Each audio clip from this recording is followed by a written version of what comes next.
Na quarta grande guerra ninja, Rock Lee assistiu em silêncio enquanto seu mestre se colocava diante do inimigo mais poderoso que o mundo já conheceu. Ele sentiu o peito apertar quando Guy estava pronto para abrir o portão da morte e colocar fim à própria vida para proteger os outros. Era o destino que ele sempre aceitou, o preço do poder máximo do Taijutsu. Enquanto o mestre avançava, o aluno mal conseguia conter as lágrimas. Em cada passo de Guy, Lee via a soma de tudo o que haviam vivido juntos. Aquele homem que agora se sacrificava não era apenas seu sensei, era o símbolo de tudo que Lee acreditava, a prova de que esforço e fé podem desafiar o impossível. E naquele instante, Lee lembrou de como tudo começou, do primeiro encontro, da promessa, do sonho que os uniu. Quando Maito Guy avistou Rock Lee pela primeira vez, algo dentro dele despertou, uma lembrança distante, quase dolorosa, de quando também fora considerado um fracasso. Naquele instante, o homem que um dia superou suas próprias limitações enxergou no garoto o mesmo brilho teimoso que já o sustentou na infância. E, movido por essa identificação imediata, Guy decidiu que guiaria aquele jovem no mesmo caminho de autossuperação que um dia trilhou sozinho. Na juventude, Guy não era dotado de talento algum.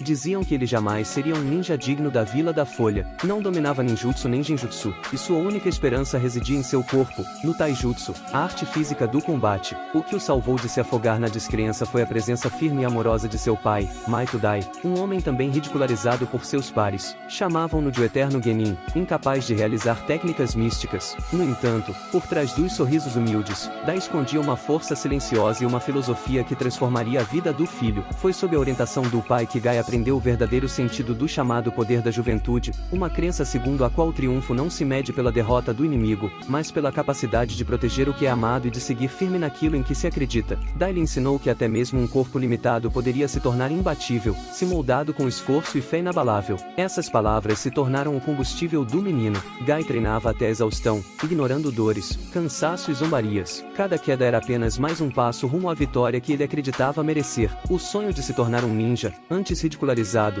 começou a se concretizar à força de disciplina e obstinação. Quando seu pai se sacrificou por ele, a filosofia do poder da juventude gravou-se de forma definitiva em seu coração. Anos mais tarde, o outrora fracassado havia se tornado um dos Jounin mais respeitados de Konoha. Certo dia, enquanto observava um treino de estudantes ao lado de Kakashi, seu olhar se deteve em um garoto de sobrancelhas espessas e olhar determinado. Rock Lee, o jovem era como um espelho do passado. Lee, assim como Guy um dia foi, não possuía talento para ninjutsu nem genjutsu. Tal qual aconteceu com o mestre, era alvo constante de piadas. Mas, em vez de recuar, treinava até o limite, insistindo em aperfeiçoar seu taijutsu. Ao observá-lo, Guy viu refletido o mesmo espírito indomável que um dia o salvou. Não hesitou em decidir, aquele menino seria seu discípulo. Quando Lee foi finalmente designado para o time de Guy, junto de Neji Tenten, o mestre os reuniu e perguntou o que desejavam alcançar como ninjas. Lee, emocionado, declarou com firmeza seu sonho de se tornar um grande ninja apenas com taijutsu. Os colegas riram, mas Guy apenas sorriu. O sonho daquele garoto era o mesmo que o seu de outrora. O tempo passou, e Lee desenvolveu uma rivalidade intensa com Neji, cujo talento natural o fazia sobressair em cada confronto. Mesmo perdendo inúmeras vezes, Lee jamais desistia. Por dentro, porém, a frustração o corroía. Certa tarde, exausto e sozinho, ele caiu durante o treino e chorou, convencido de que todos os seus esforços eram inúteis. Foi nesse momento de fraqueza que Guy apareceu. Sentando-se ao lado do discípulo, ele não o repreendeu, apenas contou sua própria história. Revelou que também foi desacreditado,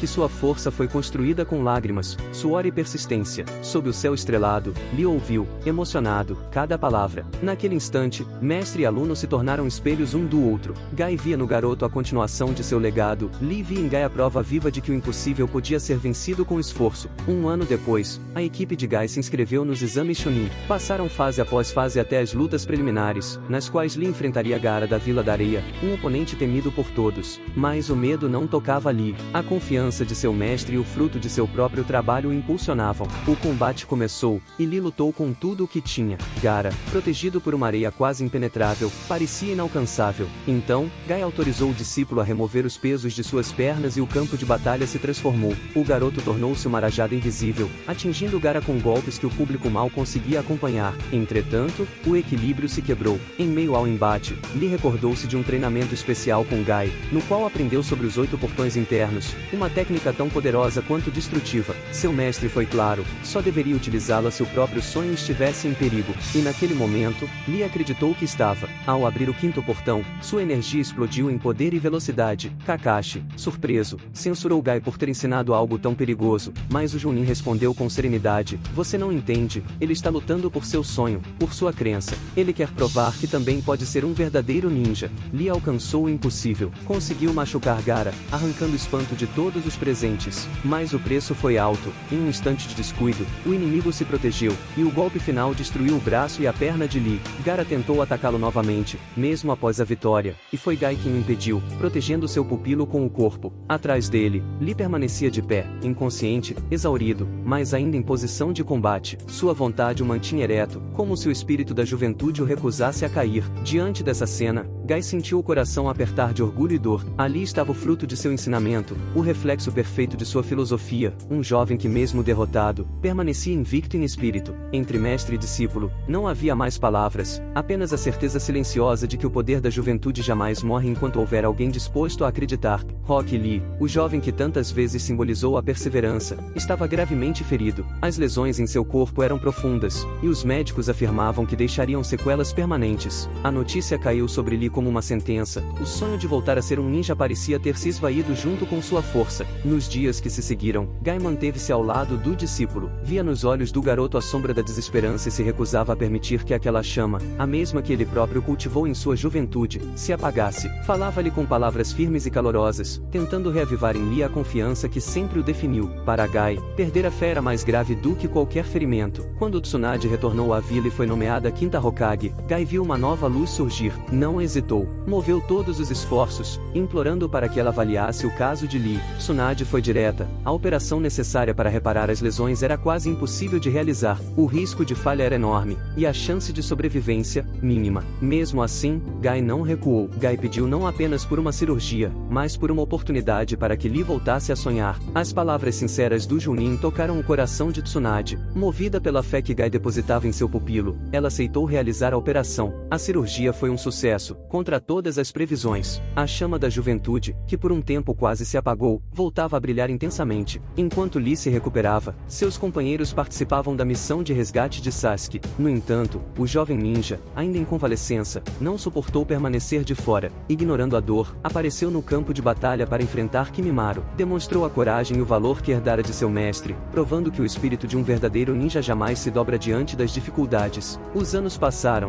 e a relação entre Guy e Lee se fortaleceu ainda mais. Já não eram apenas mestre e aluno, tornaram-se pai e filho de alma. Dividiram missões, vitórias e tragédias, inclusive a dolorosa perda de Neji na guerra. A morte do companheiro abalou profundamente o time, mas mais uma vez, Guy foi a rocha que sustentou Lee, lembrando de que a juventude é também a arte de reerguer-se diante da dor. De volta ao campo de batalha, as lembranças de Lee se misturavam ao som distante das explosões. E agora, diante dele, o homem que o inspirou por toda a vida estava prestes a dar o último passo. Diante do mais poderoso dos oponentes, Guy mostrou que o verdadeiro poder não nasce do talento, mas do esforço, da persistência e da vontade de proteger. Cada cicatriz de sua juventude, cada lágrima e cada treino exaustivo conduziram até aquele instante. Lee observava seu mestre em silêncio. Até mesmo Madara, o inimigo que se acreditava invencível, reconheceu a força daquele homem comum que desafiava o impossível. O destino, contudo, seria cruel. O preço por tamanha demonstração de poder custou caro, e Guy pagou com o próprio corpo. Ainda assim, o que restou não foi derrota, mas legado. Lee, emocionado, compreendeu que o sacrifício de seu mestre não era um fim,